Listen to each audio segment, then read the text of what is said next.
오늘은 2021 상장기업 업종지도 책의 저자이신 박찬일 저자님을 초대했습니다. 안녕하세요. 안녕하세요. 네, 일단 뭐 제가 이렇게 소개 프로필을 보니까 처음 주식 투자를 접하신 거는 2002년 그 IT 버블 시기이신 것 같고요. 그 다음에 이제 2014년부터 전업 투자로 전환을 하셨는데, 근데 이제 그때 다니시던 직장이 공기업이란 말이죠. 18년간 근무하셨다고 하는데, 이게 우리가 공기업은 정말 안정적인 직장으로 나오기가 쉽지 않았을 텐데 어떻게 그런 생각을 하셨나요? 저 같은 경우에는 그때 당시에 공기업이 안정되긴 했는데 그 직장인으로서의 어떤 성취감이라든지 그런 것들은 좀 많이 떨어졌습니다. 그래서 인생에 대한 회의감 이런 것도 좀 많이 있었고요. 그래서 오히려 그때 당시에는 주식 투자를 공부하고 이걸 실천하는 과정에서 어떤 성취감을 더 많이 느꼈기 때문에 앞으로의 어떤 인생 속에서는 좀 주식을 가운데에서 좀 살아보자라는 좀 결심을 하게 됐습니다. 어려운 결심이었죠. 네. 그래서 뭐 지금 한 7년 정도 세월이 흘렀는데 후회하시나요? 아니면 후회하지 않으시나요? 후회하지 않습니다. 아, 그래요? 투자 수익률은 괜찮게 계속 올리시나요? 괜찮습니다. 네.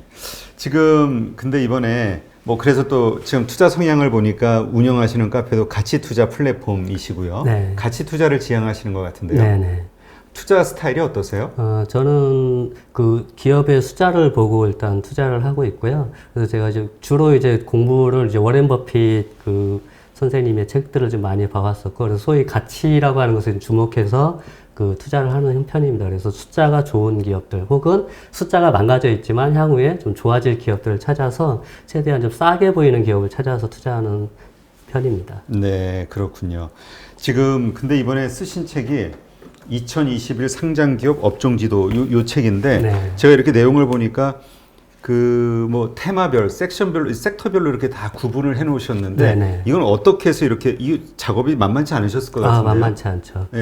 이거는 이제 제가 이제 이것을 하겠다라고 마음먹어서 나온 그 작업이라기보다는요. 제가 이제 그 2014년도에 전업을 결심하고 이제 그때부터 본격적으로 공부를 하는 과정에서 그 기업들의 그 사업 보고서를 찾아보고 하는 과정에서 이렇게 만들어진 성과물인데요. 이렇게 하다 보니까 일이 커져서 그 상장 기업 전체를 다 살펴보게 되었고, 이제 그러다 보니까 이걸 한번 본격적으로 분류를 해보자라고 했던 것이 이제 이 결과물로 나왔던 것입니다. 네, 그러니까 한 25개 업종을 109개 섹터로 나누고 2,100개 주식 종목에 그 뭐가 들어간 겁니까? 상장 기업 코스피와 코스닥 시장에 상장되어 있는 모든 기업들이 다 들어가 있습니다. 근데 물론 이제 거기에 우선주라든지 ETF라든지 이런 것들은 제외되어 있고요. 순수하게 이제 이렇게 상장되어 있는 그런 기업들이 들어가 있습니다. 그러니까 뭐 어떻게 투자를 해라라는 것보다는 그 하나의 그 투자하기 전에 회사에 대한 분석, 기업을 아는 데 필요한 책 같은. 그렇죠. 그러니까 그 어떻게 보면 주식 투자하시는 분들에게 가장 첫 번째 겪는 어려움이 내가 투자해야 할 기업을 찾는 일이 가장 어렵거든요. 근데 아까도 말씀드렸지만 2,100여 개가 넘기 때문에 그 많은 기업 가운데에서 내가 알고 있는 기업은 또 소수이고 그 가운데 또 어떤 기업에 투자해야 될지 좀 굉장히 어려운 문제거든요. 그래서 그런 것을 조금 더 쉽게 접근하는 방법을 이제 제시한 것이라고 볼 수 있습니다. 네. 일단 책에서는 보니까 5가지 테마로 크게 기업들을 좀 분류한 것 같은데요. 지금 어떻습니까? 지금 그렇지 않아도 지금 여기 가운데 나오는 전기차와 수소 전기차 이게 좀 아주 핫한 아이템인데 어떻게 보시나요? 저는 앞으로도 계속 성장해 갈 수밖에 없는 섹터라고 보고 있고요. 제가 지금 뽑은 그 5개 섹터는 단지 올해만 그 유효하다라고 좀 생각해서 이렇게 뽑았다기보다는 향후에 장기적으로도 계속적으로 안정적으로 성장해 갈 수 있는 그런 분야라고 생각해서 뽑은 분야입니다. 특히 이제 전기차 같은 경우에는 특히 더 그렇습니다. 네. 일단 하나씩 좀 질문을 드릴게요. 그러면 이 전기차와 수소 전기차에 대한 이 안에는 어떤 내용들이 나오는 겁니까? 거기에는 이제 우리가 이제 흔히 이제 전기차 하면 그냥 전기차로만 보고 있는데 실상 우리나라의 현대차가 주력하고 있는 부분은 수소 전기차입니다. 그러니까 연료원에 대한 차이인데요. 배터리를 사용하는 것을 이제 전기차라고 하고 수소를 연료로 하고 있는 것을 수소 전기차라고 합니다. 그래서 그걸 통틀어서 지금은 이제 전기차라고 이제 보고 있는데요. 이제 그 전기차 가운데에서 이 전기차가 그 부품으로 무엇이 쓰이고 있고 그 가운데에서 상장된 기업들 가운데에서 지금 가장 핵심적으로 좀 이렇게 얘기되고 있는 기업들이 어디인지 이제 그러한 것들을 분류해 놓고 그 설명해 놓은 그런 분야입니다. 네, 그렇군요. 그래서 보니까 여기 뭐 그 단지 그 자동차 회사가 아니라 거기에 들어가는 배터리 제조사 이곳의 실황도 현황도 나와 있네요. 네. 그렇군요. 그러면 그 다음으로 이제 여기에서 나오는 그 풍력 발전, 네. 풍력 발전과 관련해서는 어떤 부분들을 좀 신경 쓰신 건가요? 그 제가 이번에 5개 테마에서의 가장 핵심 주제가 어찌 보면 환경 문제였거든요. 그러네요, 다. 네. 폐기물 처리, 네네. 데이터 그 산법. 기존의 어떤 탄소 배출권 때문에 망가지는 환경, 이제 그로부터 이제 향후의 어떤 친환경적인 것들을 지금 찾게 되는데 그 가운데서 이제 제시되고 있는 것이 지금 풍력 발전입니다. 특히 지금 문재인 정부 들어서서 원자력 발전은 줄이고 풍력이나 태양광을 좀 늘리자라는 이런 정책 방향으로 가고 있고요. 그린 뉴딜 정책도 제시되었고 거기에 따르는 그 예산 규모도 상당합니다. 근데 이제 이 예산들이 잡혀진 만큼 이것이 이제 집행이 돼야 되기 때문에 지금 현재 우리나라의 풍력 발전을 하고 있는 그런 기업들에게 새로운 어떤 성장의 기회 아주 열릴 수밖에 없는 그런 상황이라는 것을 이제 제시한 겁니다. 네. 그러면 여기에는 이제 풍력 발전과 관련된 관련 기업들과 네네네. 그 기업들에 대한 정보가 나오는 거죠. 네, 뭐 대표적으로 CS인드라든가 뭐 두산중공업이라든가 그다음에 뭐 삼강 M&T 뭐 이런 기업들. 그러면 그 관련된 기업들 가운데서 좀 우리가 투자 우선순위를 어디에다 둘지 이렇게 좀 분류를 하셨나요? 아니면 좀 이렇게 객관적인 나열을 해 놓으신 건가요? 주로 이제 거기에서는 객관적인 나열은 해놨고요. 근데 대체적으로 좀 주목할 기업들은 본문 내에서 계속 한두 번씩 이제 거론한 것들은 있습니다. 근데 이제 저 같은 경우에는 주로 이제 그 어떤 분야가 주목을 받게 되면 그 모든 기업들을 다 보기보다는 그 분야에서 가장 앞서 나가는 1등 기업을 먼저 보시고 그 동향을 한번 살펴보실 것을 추천드립니다. 네. 지금 이 5가지 테마를 그 선정을 해 놓으셨는데 이게 올해 2021년도에 가장 좀 핫할 거라고 보시는 네네. 건가요? 앞으로 계속 장기적으로도 괜찮은 정책적으로도 뒷받침되고 있는 분야이고요. 네. 그 단기적으로 끝나는 그런 어떤 트렌드는 아니다라고 저는 판단하고 있습니다. 그럼 이 풍력 발전 관련해서 어떤 곳이 좀 앞으로 그러니까 뭐냐면 그 완성 업체가 있고 뭐 뭐라 그러죠? 부품을 만드는 그렇죠. 업체가 있고 여러 가지가 있을 거 네네네. 아닙니까? 어느 파트가 가장 좀 유망하다고 보세요? 지금 현재 완성 업체로서는 우리나라의 기술력이 떨어지는 편입니다. 오히려 지금 GM, 그 글로벌 기업 GM이라든가 뭐 베리타스나 이런 어떤 앞서 나가는 기업들이 완성 그 제조사들이고요. 우리나라는 이제 거기 풍력 발전에 들어가는 타워라든지 날개라든지 그 어떤 그 부품에 이제 그 이렇게 관여되어 있는 부품 업체들이 주로 있고요. 근데 이제 그 가운데에서도 이제 계속 이제 기술이 지금 발전해 가고 있는 상황이어서 그런 기업들이 이제 주목하는 이제 그런 편입니다. 네. 그러면 이 그다음 세 번째 폐기물 처리와 관련해서는 어떻게 우리가 이 활용할 수 있을까요? 폐기물 같은 경우에는 지금 뉴스에서도 굉장히 많이 나오고 있죠. 근데 이제 폐기물 같은 경우에는 주로 이제 소각하고 매립하고 뭐 이런 문제들이 있는데, 이제 소각은 이제 그 환경적인 문제는 있지만 어떤 장소의 제약은 없습니다. 근데 매립 같은 경우에는 장소의 제약이 많습니다. 그러니까 매립지를 새로 선정해야 되는데 그 주민들의 반대에 의해서 이렇게 확장이 굉장히 어렵습니다. 그래서 이 기업들을 보실 때에는 매립지를 먼저 가지고 있는 기업, 그리고 매립지 앞으로 향후 잔존 연도가 많이 남아있는 기업들을 좀 찾아보시고 이 규모가 좀 큰 기업들을 찾아서 투자하시면 굉장히 좋은 수익률로 연결될 것 같습니다. 네, 그렇군요. 여기에서도 우리가 조금 이 전체 폐기물 처리 관련해서 그러면 이 매립지보다는 지금 말씀하신 그런 파트가 더 유망하다. 네네네. 매립지를 가지고 있는. 그런 가지고 기업들. 있는? 네네네. 근데 이 꼭 매립만이 폐기는 아니잖아요. 네, 주로는 이제 소각을 많이 하는데, 근데 이제 아까 말씀드렸듯이 매립지가 한정돼 있고 하다 보니까 영업 이익률이 있어서는 굉장히 월등히 앞서 나갑니다. 그 매립지를 가지고 있는 회사들이 많이 지금 있나요? 현재로서는 폐기물 업체가 이제 코엔텍이나 그 IS 동서가 이제 갖고 있는 이제 여타의 기업들이 있는데 대부분 다 매립지 사업을 조금씩은 하고는 있습니다. 그 부지는 다 가지고 있다. 네네네.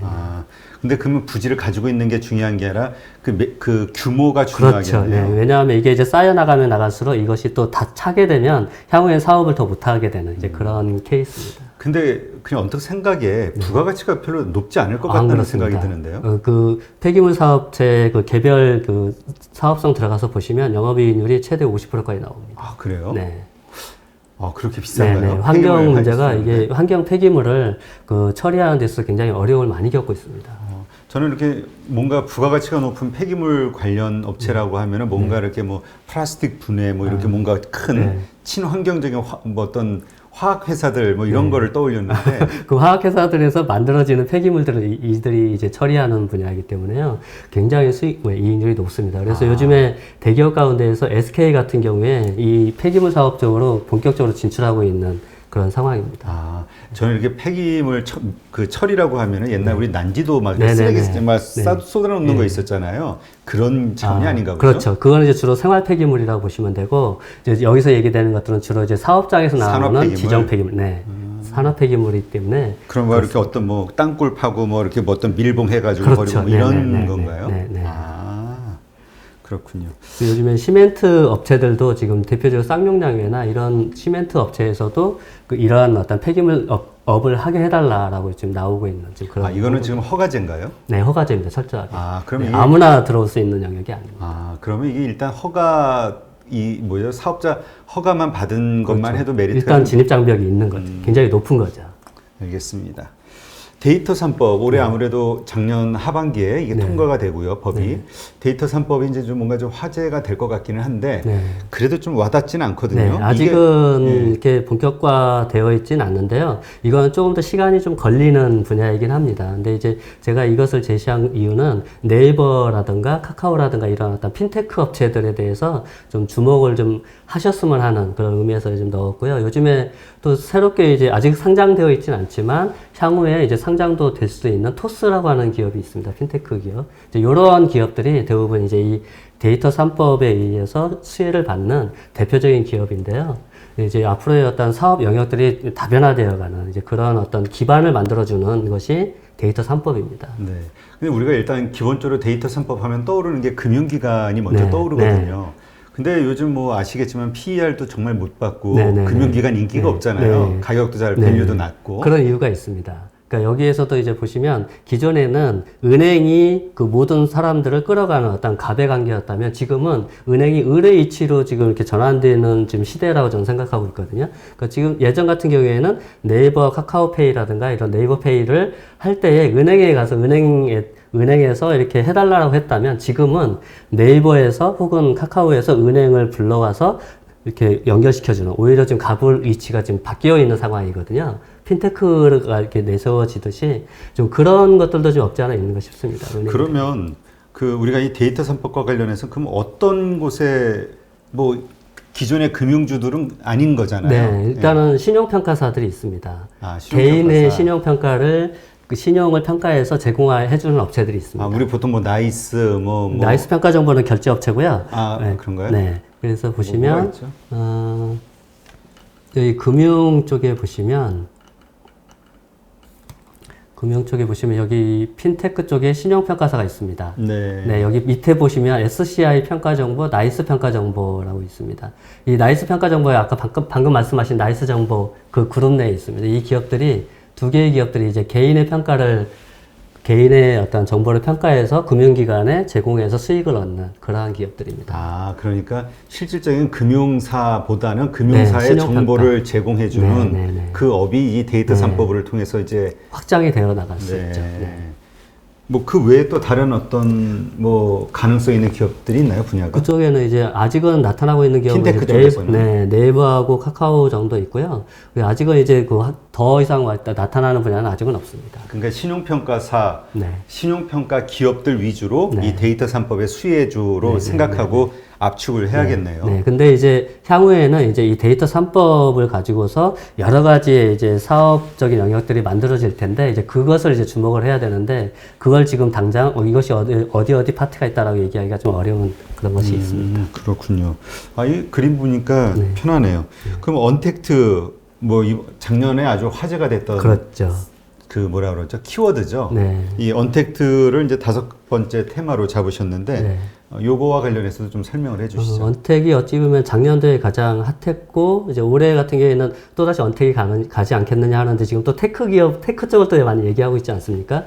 근데 이제 언택 쪽은 저는 이제 경험을 좀 중시해야 된다고 봅니다. 그러니까 작년에 언택을 하면서 지금도 그렇지만 택배를 시켜서 많이 먹기도 하고 시켜서 결제를 하고 새벽 배송도 하고 그 다음에 회의도 화상회의를 하고 이런 어떤 그 경험들이 축적이 되어 있다 보니까 기존에 만나서 했던 것들을 이제 조금씩 줄여나갈 수밖에 없는 그런 좀 경험들이었지 않나 좀 싶고요. 그래서 이제 언택으로 인해서 기존의 어떤 결제업체라든가 어떤 유통 업체라든가 이런 부분들은 향후에도 안정적으로 좀 성장해 갈 수 있는 그런 좀 경험치를 쌓지 않았나 저는 이제 그렇게 생각해서 언택 분야도 올해 코로나가 종식된다 하더라도 여전히 괜찮은 분야다 저는 그렇게 생각하고 있습니다. 근데 이제 작년에 한참 많이 올랐잖아요. 언택 네, 관련 많이 기업들이. 올랐죠.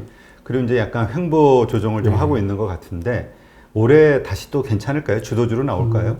보통 이제 언택으로 해서 이제 주로 대표적으로 얘기 나오는 게 이제 네이버와 카카오인데 그렇죠. 그 기업들은 그 주가가 이렇게 잠시 이렇게 하방한다 해서 쭉 하락할 기업은 절대 아닙니다. 다시 올라올 수 있는 기업들이고요. 그 기회를 준다면 언제든지 저는 매수를 해야 된다 생각하고 있습니다. 네. 이것도 뭐 언택 관련된 기업도 뭐 네. 그 외에 좀 관심 가질 만한 기업이 있는지 좀 소개해 주시죠.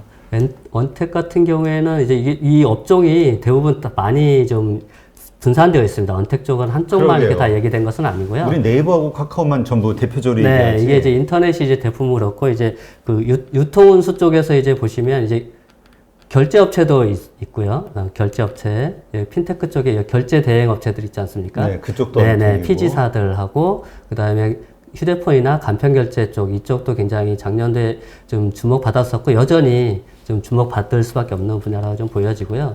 그리고 이제 유통운수 쪽으로 가서도 여기 보시면 여기 유통 쪽에 이제 소매나 홈쇼핑이나 온라인 쇼핑몰이 있는데 이쪽 온라인 쇼핑몰 쪽이 이쪽이 이제 온라인 쇼핑이 조금 더 이제 커지기 때문에 이쪽이 이제 좀 계속 주목받을 수 있는 그런 분야일 수 있고요. 지금 그 뒤에 나오는 거는 기업들인가요? 네. 여기 이제 이게 업종이고요. 이제 제가 이제 선택한 게 이제 섹터입니다. 섹터고 이게 이제 소분류로 나뉘어져 있고 그 분류 안에 이제 이러한 기업들이 그래서 이렇게 같이 이렇게 나열되어 있는 기업들은 그 동일한 사업들을 영위하고 있는 기업들이라고 보시면 됩니다. 그래서 보통 투자하실 때 어떤 기업의 가치를 평가한다고 하잖아요. 근데 이제 그럴 때 서로 이제 비슷한 기업끼리 비교해야 되는데 이제 그런 어떤 이점도 주는 거죠. 그럼 이제 저 섹터의 그 업종, 네. 저 온라인 쇼핑몰이다 그러면 그 네. 옆에 그 기업들 간에 네. 뭐라 그럴까요? 그 연관성이 매출이라든가 비교를 하는데 유의미하죠. 이익률이라든가 네네. 시총이라든가 네네. 이런 걸 비교하면 되겠네요. 네네네. 네. 그래서 뭐 예스24와 인터파크를 비교한다던가, 뭐 지어소프트와 아이마켓 코리아, 뭐 다나와 카페24 이렇게 비교한다던가 이런 방식으로 하시면. 네. 아, 그러니까 이제 요렇게 해서 내가 원하는 좋은 기업을 찾아내는 하나의 네네. 지도처럼 네. 사용할 수 있는 거네요. 네. 근데 시중에는 사실 이게 굉장히 어찌 보면 보기에는 그런데 이 시중에는 이렇게 나와 있는 게 없습니다, 사실. 그러니까 저희들이 이제 등산하실 때 보시면 이렇게 올라갈 때 계곡에 있을 때 굉장히 답답함을 느끼는데 정상에 올라갔을 때 그 보여지는 어떤 뷰 때문에 굉장히 상쾌함을 느끼잖아요. 이제 이 업종지도가 저는 그런 걸 줄 수 있다고 좀 생각하거든요. 네. 어떤 그 상장 기업 전체를 조망할 수 있는 네. 기운 뷰를 보여준다. 아, 그렇군요. 일단 크게 5가지 섹터, 올해 그 우리 작가님이 추천하시는 5가지 섹터의 그 테마, 그러니까 테마죠. 섹터가 아니라 5가지 테마에 관련된 그 부분들을 살펴봤는데 하여튼 올해 이러한 부분들 그리고 여기에 관련된 저 나열된 기업들 중심으로 뭔가 어떻게 흘러갈지 또 투자를 어떻게 할지 한번 자료를 잘 찾아봐야 될 필요가 있겠네요. 예, 알겠습니다. 네.